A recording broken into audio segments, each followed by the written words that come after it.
ऋषभ पंत की century, KL Rahul की century, उसके बाद शोएब अख्तर ने क्या बोला है? शोएब अख्तर ने यहाँ पर दोनों के बैट्समैन की तारीफ की है, दोनों बल्लेबाजों की तारीफ में बोला उन्होंने कि देखिए जिस तरीके से दोनों ने प्रेशर सिचुएशन में टीम इंडिया को संभाला है, उसके बाद शतकीय जो पारी खेली है, इससे टीम इंडिया को मोमेंटम मिल गया है।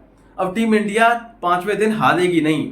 आप ये सोच रहे हैं 350 रन आसानी से बना लेगी इंग्लैंड, तो ये आपकी गलतफहमी है, क्योंकि 5वें दिन इतनी आसानी से रन बनेंगे नहीं जितने दूसरे दिन उनको बनने दिए थे टीम इंडिया ने।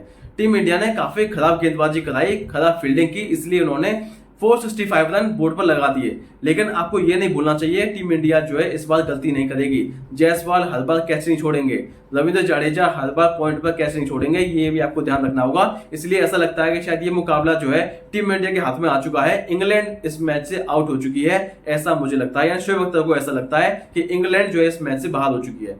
उसके बाद उन्होंने ऋषभ पंत की तारीफ में कहा कि देखिए एक ऐसा बल्लेबाज जो लगातार इंप्रूवमेंट पे इंप्रूवमेंट करे जा रहा है, वो लगातार रन्स पे रन्स बनाए जा रहा है, रुक ही नहीं रहा किसी पे। विकेट कीपर बल्लेबाज हो तो ऐसा हो, नंबर 5 पे आ रहा हो बैटिंग करने के लिए, और जब बैटिंग करने के लिए आ रहा हो तो वो अपने अंदाज में खेलना चाहिए।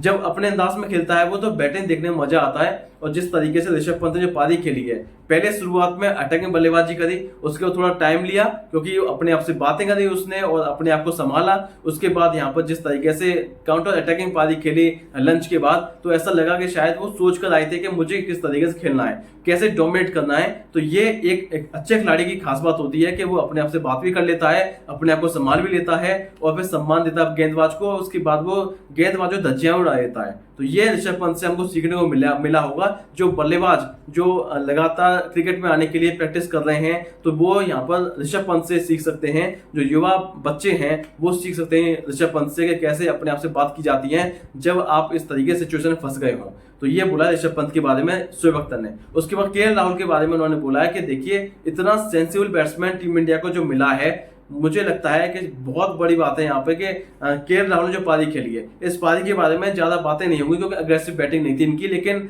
एक तरफ से जो हम कहते हैं ना, पुजारा ने जो काम एक समय निभाया था, एक समय यहाँ पे राहुल द्रविड़ ने भी काम संभाला था, ऐसे अब जो रोल हो गया है वो केएल राहुल का हो गया है। तो केएल राहुल जो है अपने विकेट संभाल के खेलते रहते हैं और वहीं खिलाते रहते हैं ऋषभ पंत को या फिर किसी और बैट्समैन को। तो ये इन दोनों बैट्समैन की खास बात है। और इस जोड़ी की भी हम बात करें तो यहाँ पर एक जो खिलाड़ी था वो अग्रेसिवनेस दिखा रहा था, अपनी थोड़ा हर बॉल पर प्रहार करने की कोशिश कर रहा था, गेंदबाजों पर दबाव डाल रहा था, और दूसरा जो बल्लेबाज है वो आराम से गेंदबाजों को थका रहा था। तो ये इन दोनों की स्पेशलिटी है और दोनों की ये खास बात भी है क्योंकि दोनों जानते हैं एक दूसरे का गेम जानना काफी इंपॉर्टेंट है।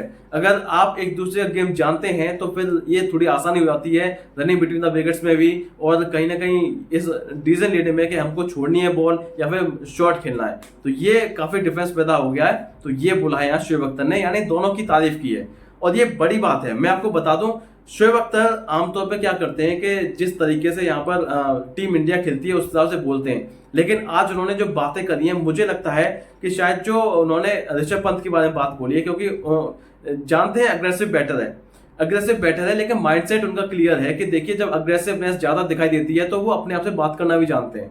तो ये जो अख्तर ने बात बोली है ये काफी बड़ी बात बोली है और इससे सीखना चाहिए युवा बल्लेबाजों को या फिर युवा जो बच्चे हैं जो क्रिकेट खेलना चाहते हैं आगे चल के। तो उनके लिए जो सीख दिया है शोएब अख्तर ने कि आप अपने आप से बातें भी करें जिससे कि आप किसी भी सिचुएशन में फंसे हो आप वहां से निकल सकते हैं आसानी से। तो ये यहाँ शोएब अख्तर ने बोला है, जो कि आमतौर पे ऐसा होता नहीं है कि कोई खिलाड़ी जो है वो इसको समझाए कि कैसे इसको फेस करना है। तो ये अपने आप में बड़ी बात है और मुझे लगता है कि शायद अब यहाँ पर जो चीजें बदल गई हैं इस वाले मुकाबले में, अब यहाँ से मुश्किल लगता है कि इंग्लैंड वापसी कर पाएगी, क्योंकि 350 प्लस रन काफी बड़े रन चेस होते हैं और वहां पर आसानी से रन नहीं बनते। चाहे आप बेसबॉल खेलें, चाहे बेसबॉल का आप ग्रैंडफादर भी खेलेंगे, तब भी कोई फर्क नहीं पड़ेगा, क्योंकि यहाँ पर रिजल्ट जो है वो ऐसा लगता है कि शायद टीम इंडिया के पक्ष में आ जाएगा। तो देखते हैं क्या होता है। तो आज का वीडियो नेक्स्ट वीडियो में मिलेंगे, तब तो